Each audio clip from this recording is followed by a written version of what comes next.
So the other day, I got a comment saying you've gone from questioning his story to loving it off. I found it amusing, but then I thought I'd ask myself the question: what does the Tartaria, Impossible Structures narrative have in common with the mainstream, controlled op, such as the History Channel? Well, what I found is quite revealing. I'd like to show you a couple of clips. Bear in mind, by the way, that the History Channel is actually owned by the Walt Disney Company. All these clips are from their series, Ancient Aliens. Hampi, India. Here lie the ancient ruins of Vijayanagara, believed to have been constructed between the 14th and 16th centuries AD. At its center stands the Vitala Temple Complex, a masterpiece of Indian architecture and the largest and most revered temple in the city. Vitala Temple was built with the mind of creating a celestial palace here on earth. With that in mind, the king assembled the architects and great engineers and then great craftsmen to create this wonderful building that can also have a wonderful sound that will please God. Attached directly to the temple is what is called the Ranga Mandapa, or the stage pavilion. Here there are many pillars, some reaching to a height of nearly 12 feet. There's a series of what are called compound pillars, where you have a central pillar surrounded on all sides with smaller colonnettes. These colonnettes are famous because when they're struck, they emit beautiful and haunting sounds. According to the local guides at the temple, the 56 pillars are individually tuned to one of the 7 notes of the Sarigama, an ancient Sanskrit musical scale dating back thousands of years that is still predominant in Hindi music today. Certain groups of these pillars have been crafted to represent the tonal vibrations of the scale for different instruments. Some being crafted to represent woodwinds, some being crafted to represent percussion instruments, etc. So from the off, we see that both Ancient Aliens and Tartaria are heavily invested in focusing on the mysterious, musical elements of old architecture. Get this though, keep listening. The British, when they were in charge of India, were mystified by this amazing quality and actually cut one of the pillars to see how it was done. But it was just granite, and it was just very careful workmanship. While the stone pillars themselves seem like simple technology, recent analyses have revealed they may be comprised of an advanced geopolymer blend of granite with silicate particles and metallic alloys. But what continues to puzzle scientists is that the first basic geopolymers were invented in the Soviet Union during the 1950s, hundreds of years after these pillars were crafted. So just like Great Pyramid K 2019, the History Channel is okay with exposing the fact that many old structures were actually poured, molded and set with geopolymer and concrete. As a geologist, and how this was done is really baffling and amazing. I've heard reports of people trying to mimic it in modern times, to try to just do a little section of it, even one pillar. And people just haven't been successful. So what were they doing back then? We just don't know. According to Hindu priests, each of these pillars was specifically tuned harmonically in order to communicate with the gods. So you have to wonder, did extraterrestrial beings come down and give instructions on creating these specific frequencies? And here we go. Not only do we have the hidden secret mysteries of musical frequencies and advanced concrete, but it could not have been human beings. No way. It had to be more advanced beings. The History Channel says extraterrestrial aliens. We say Tartarians, or those from hidden lands. Let's keep watching. There has been extensive research done on pyramids throughout the world in terms of their structure and what it is that they really are. And one of the theories is that pyramids are power generators.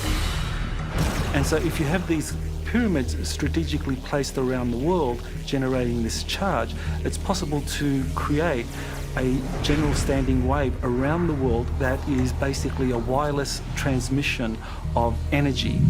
Uh-oh. It isn't just frequency and vibration anymore. The pyramids are power generators. Wireless transmission of free energy redirected across the world. Sound familiar? It's been theorized that ancient ships, extraterrestrials, Tartarians, and those with high technology could use this interconnected wireless energy system to navigate around the planet. And it makes sense that if there was some kind of worldwide pyramid power grid like this, power grid across the world. And they too are obsessed with Antarctica. that Antarctica would have pyramids as well. And if they are actually man-made structures, how is such a thing even possible in a place that has been buried beneath the ice for over 12 million years? According to ancient astronaut theorists, Or Tartaria advocates, Antarctica may not have been a frozen continent for as long as mainstream scientists suggest. And they say proof can be found by examining a 500-year-old map depicting the continent without any ice. Huh, so they also use the same methodology of looking at those old Renaissance maps created by the likes of Mercator and Co. to develop their hypothesis. Yeah, so this is about 4 meters. All right, here's the far corner here. Using the dimensions and the density of one of the basalt stone blocks, Dr. Burton calculates its weight. 250, 2 meters 50. All right, so based on the measurements, you're looking at a weight of about 54 tons. 54 tons then. So 50 tons, give or take. And you have 1, 2, 3, 4 of those monoliths essentially stacked on top of each other at a height of 40 feet. So Gus, what is then the oral history of moving this stone on the island? Well, according to the legends, the stones were flown up here. Rocks were brought from the north and they were flown up here. For generations, the people of Pompeii have told the story that Non Madol was constructed by strange visitors through a process of levitation. According to oral histories, the stones flew to the Non Madol area. How did they fly there, we don't know. The two brothers who started Non Madol, according to Pohnpei legend, were foreigners. They were not from here, so we don't know where they were from. According to legend, the twin sorcerers who created Non Madol were of giant proportions. Levitating stones again, put up at the hands of gigantic advanced beings. Much like the legends of Easter Island, where it is said that giants magically floated the stone Moai statues into place. Guys, Tartaria, or the impossible structures hypothesis, is literally ancient aliens in a new coat of paint. They both focus on advanced free cosmic energy and frequency and vibration. Both emphasize that these structures are impossible. Both replace humans with advanced beings. All we've done is trade their silly globe with a flat plane, replace the word alien with Tartarian, and inserted a reset hypothesis to make it more relatable, which, by the way, is not correct. As I have come to learn, these cities are not empty. The reason we see no people in a handful of photographs and whitewashed skies is due to the long exposure times. And you can see that here. Look, ghostly people not caught on camera properly because of long exposure.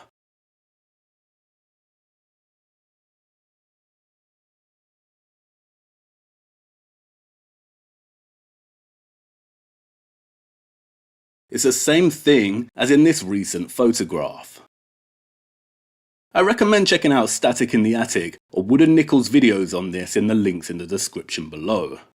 This doesn't mean that resets are not real. They are. But I cannot find evidence of one occurring in the 19th century on a grand scale. The last grand reset that I can find was at the end of the Middle Ages, and it has direct parallels with what's happening today. Oh, and we also added a mud flood. But the thing is, the vast amount of ancient tunnel networks all across the world debunks the mud flood theory. What was there before the mud flood? Complex tunnel systems above the ground, running all over the surface of the ground or through the air. It doesn't sound very glorious to me. So what's the deal? Is there a tiny chance, just perhaps, that we have been serving a psyop all along? Ancient aliens through the back door, and been duped into approaching history this way to keep us going in circles and not getting closer to the real lies. And this is not an instance of the History Channel telling us and giving us partial truths. They are not hiding anything in plain sight here. They want us to think like this. Why?